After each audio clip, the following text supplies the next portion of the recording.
Hello guys, welcome to okay law services. तो आज हम लोग बात करेंगे जब कोई महिला अपने प्राइवेट एक्ट्स कर रही हो, बोले तो नहा रही हो या फिर अपने रूम में सो रही हो या फिर नेकेड हो या फिर उसके कोई genitals part private part show हो रहे हों, तो उस केसेस में या फिर सेक्सुअल एक्टिविटी में इन्वॉल्व हो और कोई व्यक्ति उसका फोटो क्लिक कर लेता है, वीडियो बना लेता है, तो वो कौन सा अपराध होगा? अपने पास स्टोर करके रखता है या फिर किसी को डिस्ट्रीब्यूट करने लगता है, तो कौन सारे अपराध होंगे, तो उसके बारे में आज हम लोग चर्चा करेंगे। तो चलिए चलते हैं। सबसे पहले आईपीसी की सेक्शन 354C बोले तो भारतीय दंड संहिता की धारा 354 ग में, जो कि बैरिज्म के अपराध से डील करता है, बोले तो ऑफेंस ऑफ बैरिज्म से वो डील करता है।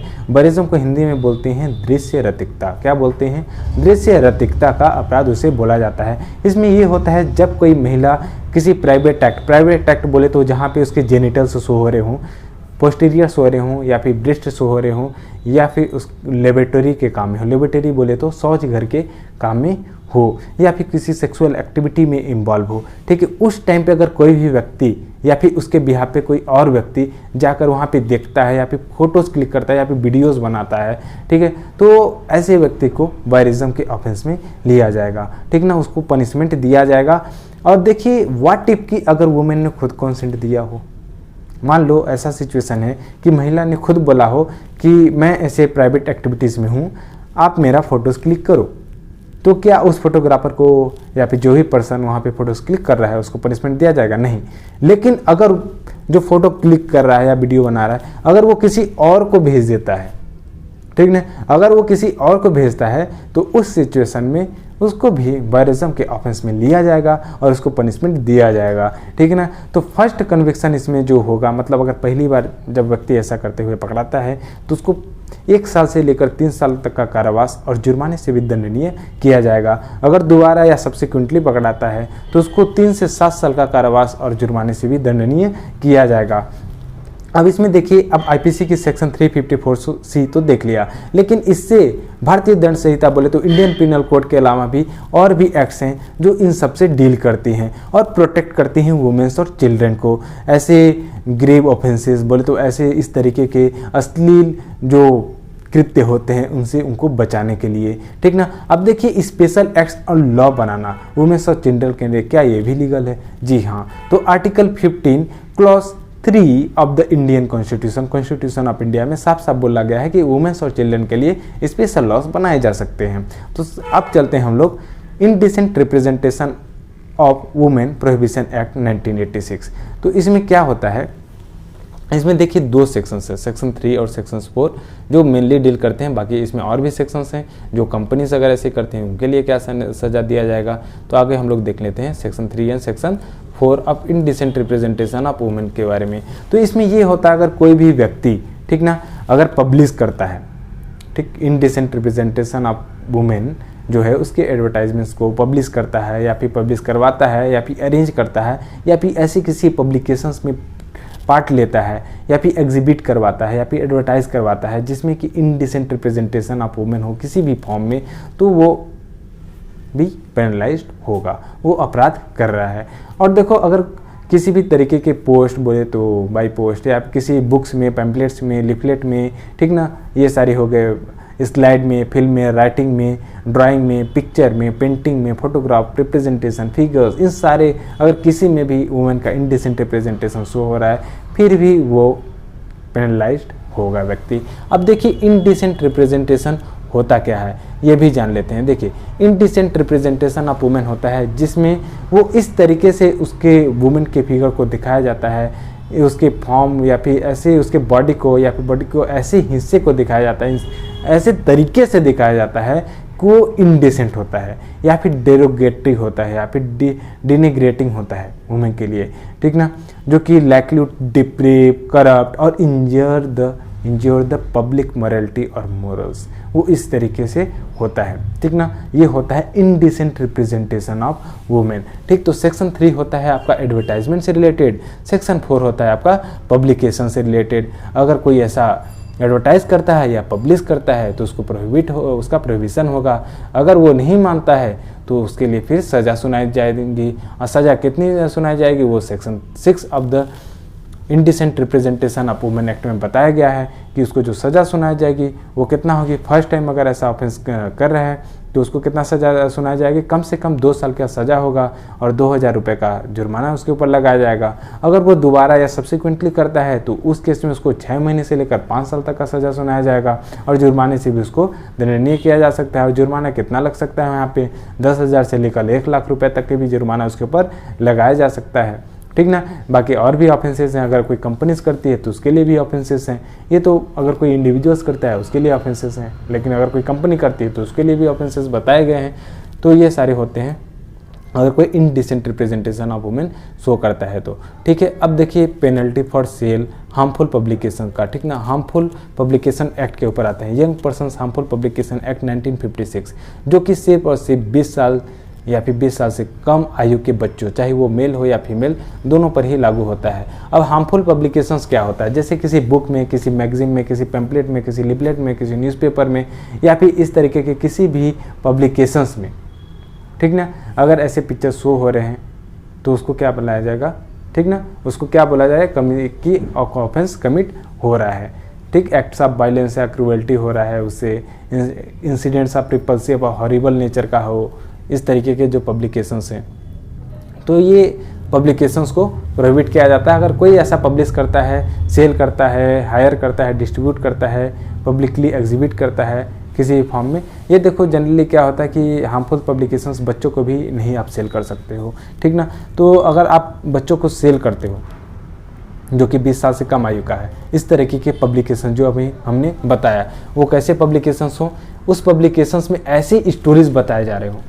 हार्मफुल पब्लिकेशंस का मतलब क्या हुआ, हार्मफुल पब्लिकेशन का मतलब ये हुआ उसमें ऐसे स्टोरीज बताए जा रहे हों कि उसमें कमीशन ऑफ ऑफेंस के चांसेस बढ़ जाएं, एक्ट्स ऑफ वायलेंस और क्रूएल्टी के चांसेस बढ़ जाएं, इंसिडेंट ऑफ रिपल्सिव और हॉरिबल नेचर, ऐसे इंसिडेंट उसमें शो कर रहा हो जिससे कि यंग पर्सन्स का जो माइंड है वो करप्ट हो जाता है, ठीक ना। और उसको क्राइम करने में क्राइम कमिट करने के लिए उसको क्या करता है, वो उकसाता है। तो ऐसे पब्लिकेशंस को पेनलाइज किया गया है। अगर कोई भी ऐसा पब्लिकेशंस डिस्ट्रीब्यूट करता है, सेल करता है, ठीक ना, पब्लिकली एग्जिबिट करता है, ठीक, एडवर्टाइज करता है या फिर ऐसे पर्सन्स को बताता है, तो उसको कितनी सज़ा दी जाती है, उसको 6 महीने का कारावास और जुर्माना या फिर दोनों से दंडनीय किया जाएगा। मतलब 20 साल से कम आयु के बच्चों को इस तरीके का हार्मफुल पब्लिकेशंस सेल नहीं किया जा सकता या फिर उनको नोन नहीं किया जा सकता। तो ये young persons harmful publications act 1956 इससे डील करता है और बच्चों को बचाता है। अब देखिए इसमें IPC के सेक्शंस भी कुछ इंवॉल्व हैं, जैसे इनडिसेंट रिप्रेजेंटेशन, जिसमें सेल ऑफ बुक्स वगैरह था, ऑप्शन बुक्स वगैरह थे, ठीक है।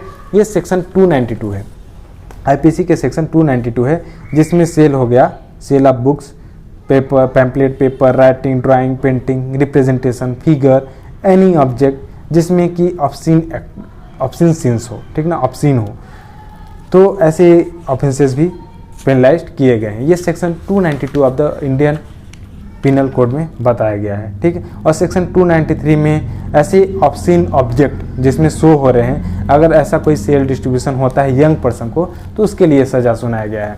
तो अब देखो जो IPC का सेक्शन 292 है, उसमें जो पनिशमेंट दिया गया है, उसमें फर्स्ट कन्विक्शन के लिए दिया गया है 2 years of imprisonment and 2000 rupees fine impose किया गया है। अगर सेकेंड टाइम या सब्सिक्वेंट करता है तो 5 years ऑफ इम्प्रिजनमेंट और 5000 रुपीज़ का उसके ऊपर फाइन इम्पोज किया गया है। और सेक्शन 293 ऑफ द IPC में जो कि यंग पर्सन्स को इस तरीके के पब्लिकेशंस सेल करने के लिए मना करता है, मतलब यंग पर्सन्स को आप ऐसे सेल नहीं कर सकते। तो अगर कोई ऐसे बेचते हुए पकड़ा जाता है तो पहले कन्विक्शन में इसको 3 साल का कारावास और 2000 रुपये से दंडनीय किया जाएगा, और सेकेंड और सब्सिक्वेंट टाइम 7 साल का कारावास और बोले तो इम्प्रिजनमेंट और 5000 रुपये से उसको दंडनीय किया जाएगा। अब देखिए इनसे रिलेटेड एक और एक्ट है, वो है POCSO act, protection of children from sexual offences act. देखो चिल्ड्रंस के ऊपर बोले तो 18 से कम एज के जो भी बच्चे हैं, चाहे मेल हो या फीमेल हो, उनके साथ अगर किसी भी तरीके का पोर्न लाइक कुछ भी होता है, ठीक, कोई सेक्सुअल असॉल्ट हो रहा है, कोई सेक्सुअल हैरासमेंट हो रहा है, या फिर कोई पब्लिक अथॉरिटीज़ है, ठीक है, या फिर कोई सुपीरियर अथॉरिटीज़ है जो ऐसे कृत्य करती है इन बच्चों के साथ, तो उनको ऑफेंस उसमें दिया गया है। और पोर्नोग्राफिक मटेरियल से भी रिलेटेड उसमें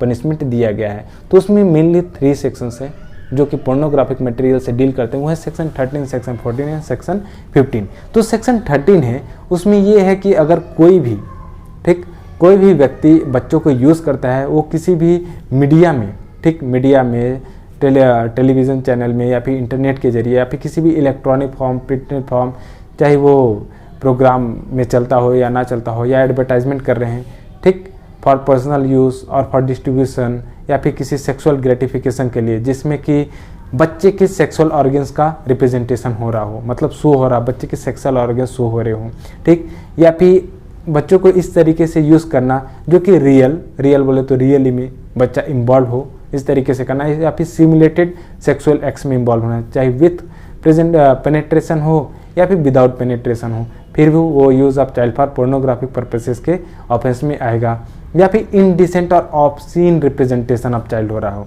तो वो ये 3 चीज़ें हुए, एक बच्चे के सेक्सुअल ऑर्गन्स का शो होना, या फिर रियल या सिमुलेटेड सेक्सुअल एक्ट्स में इन्वॉल्व इंगेज होना, या फिर उसको इनडिसेंट या ऑब्सीन रिप्रेजेंट करना बच्चे को। तो ये तीनों ऑफेंस किस में आएंगे, ये using of child for pornographic purposes में आएंगे। अब इसके लिए देखें, जो सज़ा सुनाई गई है वो section 14 of the POCSO act में सज़ा सुनाई गई है कि अगर कोई भी व्यक्ति किसी बच्चों को यूज़ करता है पोर्नोग्राफिक पर्पसेस के लिए, ठीक ना, तो उसको जो सज़ा सुनाई जाएगी वो कितना होगी, 5 साल का कारावास होगा, ठीक, और उसको जुर्माने से भी दंडनीय किया जाएगा। अगर वो दोबारा करता है या बार बार करता है तो उसको 7 साल, कम से कम 7 साल का सज़ा सुनाया जाएगा और जुर्माने से दंडनीय किया जाएगा। और उसके अलावा जो भी वो सेक्सुअल असॉल्ट, सेक्सुअल हरासमेंट जो भी ऑफेंसेस कर रहा है, अकॉर्डिंगली उसको और भी इन एडिशन टू दैट उसको पनिशमेंट दिया जाएगा। अब सेक्शन 15 है स्टोरेज ऑफ पोर्नोग्राफिक मटेरियल, मतलब कोई ऐसे पिक्चर्स वीडियोस स्टोर करता है बच्चों के, तो उनको भी सज़ा सुनाया गया है। तो उसके लिए सज़ा कितना है, कम से कम 5,000 रुपये का जुर्माना है, और अगर दूसरी बार या बार बार करता है तो उसको कितना, कम से कम 10,000 रुपये का जुर्माना होगा, ठीक है। अगर कोई भी व्यक्ति इसको स्टोर करता है या फिर पोजेस करता है, ठीक, वो था पहले पॉइंट्स ये था कि अगर कोई स्टोर और पोजेस करता है लेकिन वो डिलीट करना, फेज टू डिलीट या डिस्ट्रॉय करना भूल जाता है, तब उसको 5,000 रुपये, 10,000 रुपये का जुर्माना है। लेकिन वो स्टोर करता है किस पर्पज़ से, ताकि उसको ट्रांसमिट कर सके, प्रोपागेट कर सके, डिस्प्ले कर सके, डिस्ट्रीब्यूट कर सके, मतलब उसको और भी बांट सके लोगों के बीच में, तो उस केस में जो सज़ा सुनाई जाएगी वो कितना होगी, 3 साल का कारावास होगा, या फिर जुर्माना होगा, या फिर दोनों से उसको दंडनीय किया जा सकता है, ठीक है। अगर देखो इसमें एक एक्सेप्शंस भी ये है कि अगर कोई एविडेंस के रूप में यूज़ कर रहा है, जैसे मान लो पॉक्सो एक्ट का केस है, अब पुलिस अधिकारी के पास, उसके पास एज ए एविडेंस उस बच्चे का एक पोर्न पड़ा हुआ है, या फिर उस बच्चे का एक न्यूड पिक्चर्स उसके पास पड़ा हुआ है, तो जो कि एविडेंस के रूप में पेश किया जाना है कोर्ट में, तो वो ऑफेंस में नहीं आएगा, ठीक ना। अगर कोई कॉमर्शियल पर्पस के लिए, ठीक ना, अब यही चीज़ कोई स्टोर या पोजेस करता है पोर्नोग्राफिक मटेरियल किसी कॉमर्शियल पर्पस के लिए, तो फर्स्ट टाइम जो उसको सज़ा सुनाई जाएगी वो 3 से 5 साल तक का कारावास या फिर जुर्माना या फिर दोनों से दंडनीय किया जाएगा। और दोबारा या सब्सिक्वेंटली यही हरकत करता है वो, तो उसके लिए फिर उसको जो सज़ा सुनाई जाएगी वो है 5 साल से 7 साल का कारावास और जुर्माने से भी उसे दंडनीय किया जाएगा। तो ये सारे ऑफेंसेस डील करते हैं आपका कि किसी भी महिला का या फिर किसी भी बच्चे का पोर्नोग्राफिक मटेरियल्स या फिर बोले तो इमेजेस, फोटोज़, वीडियोस या फिर प्राइवेट एक्ट्स में इन्वॉल्व हो तो उसको क्या सज़ा सुनाई जाएगी, ठीक ना। और अगर किसी बच्चे को आप इस तरीके के मटेरियल सेल कर रहे हो तो भी आपके लिए सज़ा यहाँ पे सुनाई गई है, ठीक ना। अगर कोई भी तो इसलिए आप समझ के रहिएगा कि किसी बच्चे को इस तरीके के मटेरियल्स ना लगे हाथ में, किसी भी बच्चे को ना लगे जो कि 20 साल से कम आयु का हो, ठीक ना। तो ये प्रोहिबिट किया गया है by law, it is prohibited by law. और स्टोर करना, अब देखिए अब जनरली अब इसको तो मैक्सिमम लोगों ने एक्सपीरियंस किया होगा as a teenager and all, कि कई लोग ऐसे हैं, फ्रेंड सर्कल में भी होता है कि न्यूड पिक्चर्स भेज देते हैं, ठीक ना, आपस में न्यूड पिक्चर्स भेज देते हैं सोशल मीडिया के जरिए, मतलब बोले तो फेसबुक, व्हाट्सअप, तो क्या वो भी क्राइम है? जी हाँ, वो भी क्राइम है। देखिए आपके पास पिक्चर आता है वो क्राइम नहीं है, आप स्टोर करके रखते हो तो क्राइम है, अगर आप डिस्ट्रीब्यूट कर रहे हो तो भी क्राइम है। देखिए आपके पास पिक्चर्स आ जाते हैं तो ऐसे पिक्चर्स आप डिलीट कर दो, डिस्ट्रॉय कर दो, लेकिन ऐसे पिक्चर्स कभी भी किसी को भी नहीं रखने चाहिए, किसी भी वूमेन का, ठीक है। तो ये कानूनी तौर पर बोले तो लीगल के तौर पर ये ऑफेंस, इस तरीके के ऑफेंस में आएंगे और इसके लिए पनिशमेंट भी दिया जाएगा, it will be a crime. So be safe, thank you. मिलते हैं हम लोग नेक्स्ट वीडियो में किसी एक नए टॉपिक के साथ। तो ये आज का वीडियो जैसा भी रहा आप कमेंट बॉक्स में हमें बता दें। Thank you.